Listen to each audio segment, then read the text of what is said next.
ఏపీలో మనం చూసుకున్నట్లయితే ప్రముఖ రచయిత కాటూరి త్రివిక్రమ్ కన్నుమూయడం అయితే జరిగింది.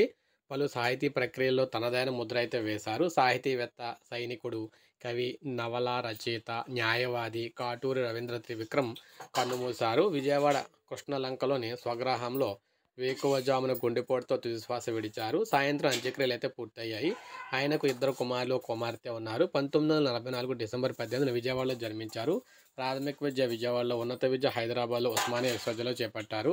1963 డిసెంబర్లో వైమానిక దళంలో చేరి 1965, 71లో భారత్ పాక్ యుద్ధంలో పాల్గొన్నారు. 16 ఏళ్ళు వైమానిక దళంలో, అనంతరం 20 ఏళ్ళు పంజాబ్ నేషనల్ బ్యాంక్లో పనిచేశారనమాట.